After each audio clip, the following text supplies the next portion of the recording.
stream, smash that like button, subscribe to my channel at GavGoesIn. So just a little quick one. Um, Obviously, there's been reports, man, of Alejandro Garnacho interest from Napoli.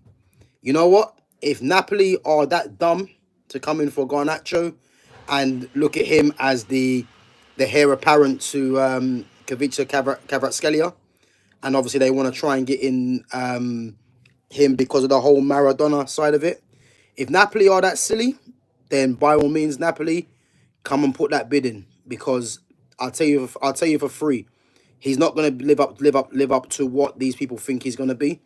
For me, Kvaratskhelia is arguably one of the best left wingers in the world, and if they're looking at Garnacho to replace him, I tell you now, I don't know what they're smoking, but if Man United can get rid of Garnacho and get a fee of, I mean, I'd sell him for 20 to 30 million, but I hear United are looking at upwards of 50 million, I think close to 60. United are not going to get 60 million for Garnacho. I think United need to take 40 million if Napoli put that bid in and run with it as far as they can, and for me, for me, it's a no-brainer, man, because United need quality in that position, and again, Alejandro Garnacho isn't good enough, never will be good enough, and it's okay because for the level that Man United need to be getting to, it shouldn't be a position that everyone can play because Man United need to have real quality in certain positions, especially in them attacking areas. And for me, we've got Amad Diallo and Joshua Zirkzee, who are two players, 20, 22 and 23 years of age, who have real quality. And again, United needs someone on that left-hand side to complete that trident. So, and getting rid of Garnacho for, 40 million. Listen, Napoli, just put that bid in, and Ineos have to just see sense and agree to that deal because, again, it'll be 100% full profit. Obviously, you come through the youth, and what a deal that would be, man. So hopefully, Napoli put in a bid, and United do accept it. So obviously, Man United play Southampton on Thursday. To be honest with you, my team, again, I know people will say Bayende should be starting. Bayende was very good in the FA Cup third round against Arsenal. Some crucial saves. Big up Country Balls Europe. But for me, I would put Onana back in goal. I think this should be a game where United should win fairly comfortable. And I would say, putting Onana back in goal, and Onana has to have a good performance. I think if Onana goes back in goal and doesn't play well, or concedes a few goals, then by all means, I think Bayende should get his chance. But I'll still go with Onana in goal. The back three, Lenny Yoro for sure has to play, and I think he will start the game as well. Obviously, I know Maguire and Matthias de Ligt have been playing the last few games, but Lenny Yoro has to come in for me, and obviously it's important to give de Ligt and Harry Maguire a rest as well. So Lenny Yoro for me comes in the right side of the back three. In the centre, I will start de Ligt. De Ligt's been de Ligt's been great this season, and again with Matthias de Ligt, United's record is very good. Is very good when he plays. I think they hardly lose when de Ligt plays, and again he's crucial at the back there. Arguably United's key defender at this moment. So yeah, for me, it'd be Lenny Yoro on the right hand side, Matthias de Ligt in the centre, and then on the left side, I would possibly. It's a difficult one because you're looking at either Alessandro because he's left-footed, or you're looking at Mazraoui doing a job on the left side of the three. I think I'd play. I'd probably play Mazraoui, and I'll tell you why I'll play Mazraoui because Tyler Diblin, who's a top player who obviously again I'd want United to sign. I think if Tyler Dibbling is up against Lissandro on that side, I think he could give Lissandro problems. Whereas I think with Mazraoui is very he's very good defensively. He's mobile as well, and I think he might have a better chance of dealing with Diblin on that side of the pitch. And again, it'll be a good opportunity to rest Martinez, who again might not play because of the FA Cup extra time, so he might need a rest. And again, Mazraoui again is another player that will need a rest. But I think if you can play Mazraoui starting for the first 45 minutes, and then if you want to take him off and then bring on Lissandro, I think that's good. And the same with Maguire and Delict. If you want to rest legs, because all those players played later stages in the FA Cup, then it would probably be good to kind of give those guys a rest. Um, yeah, man, big up Aussie Ice Saucy Boity. Yeah, big up, man. So yeah, I think it'd be good opportunity to rest certain players. But my back three to start would be Lenny Yoro, Matthias De Ligt, and Nusayr Mazraoui. And then moving on to the wing backs.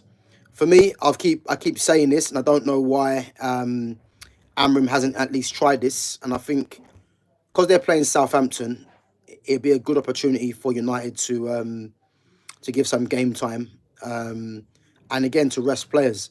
Obviously, Diogo Dalot is out injured, so for me playing right wing back, I want to see Anthony play. I think Anthony will offer something in that position.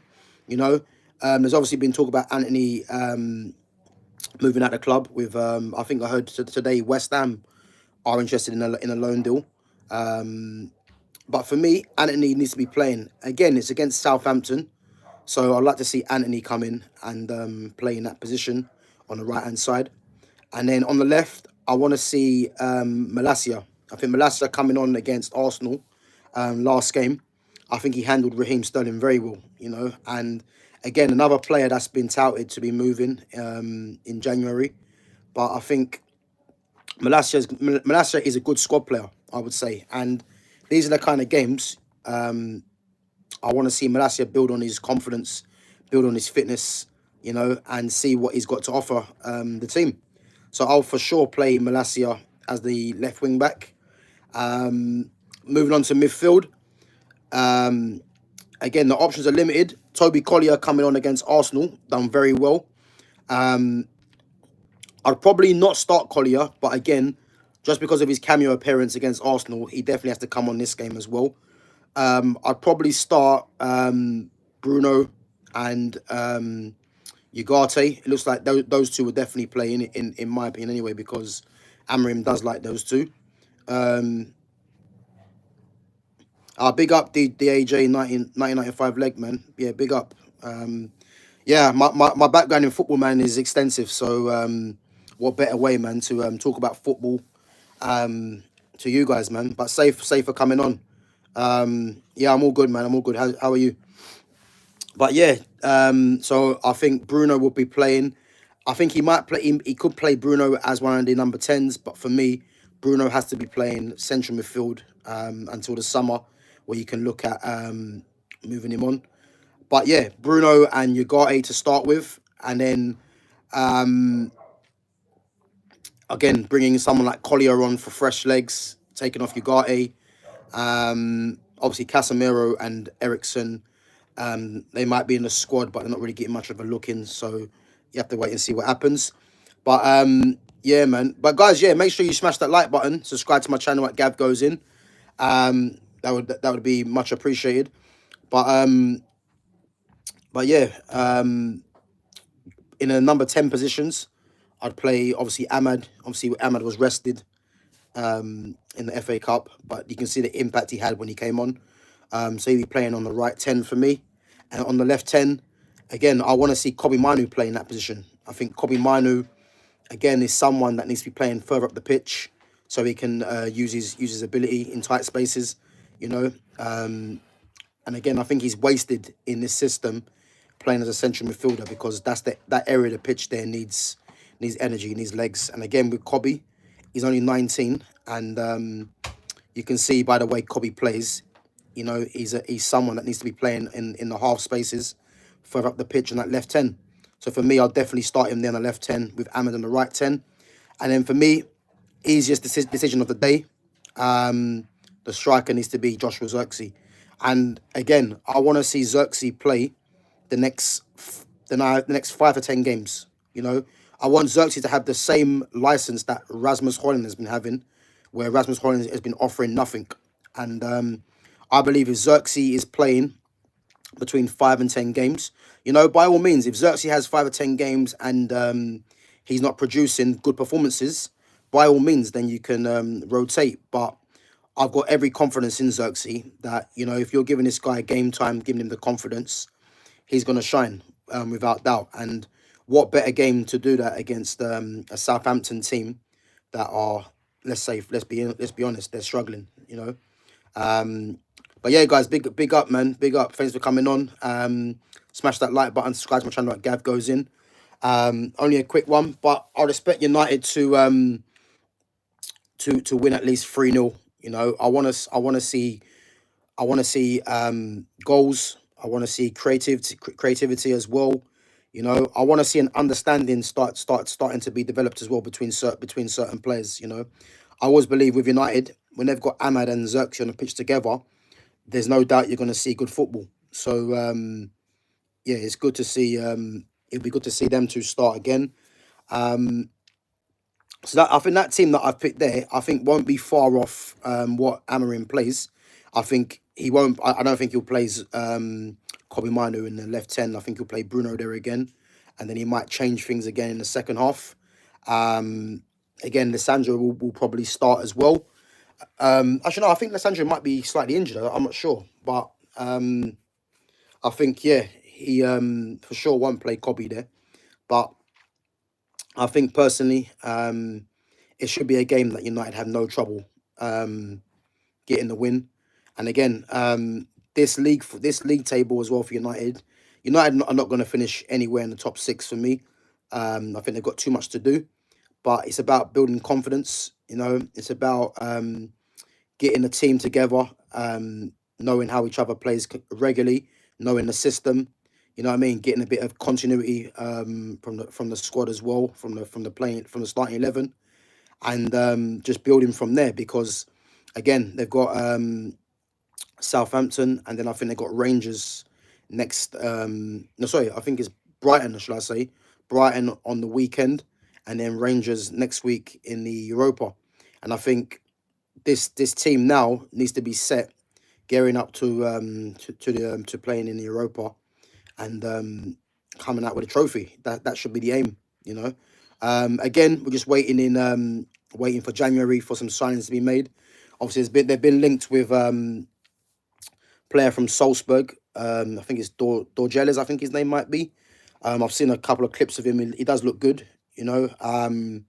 It'd be very interesting to see where he plays, to be honest, because I think he might be brought in as a wing back, and then someone that can play as a left 10 as well, you know. So I think Amorim likes to bring in players that are versatile, and if United can get someone like that in, a relative unknown, then that'll be good business as well, because he'll cost hardly anything as well. But I think the outgoings will be key, you know. And there's been talk about Rashford, Garnacho, Casemiro, and a few other players going out. So, and obviously some players will be gone in the summer as well because their contract's expiring. So yeah, man, I think if United can do some deals there and then bring some players in this January, it'll be good, you know. But we have to wait and see what they do. I think I always like when United sign players that are really unknown, because I think that's good scouting, you know. And if you look at the likes of Chelsea, you look at the likes of Man City, a lot of these teams around the world, like a Brighton as well, they always do these kind of deals. So yeah, it'll be good if United can start getting some of these deals in and then making these guys regular first team players, because that's the aim. But yeah, guys, just a quick little one. But yeah, make sure you subscribe to my channel at GavGoesIn, and smash that like button. And I'm going to catch you guys tomorrow. Take it easy.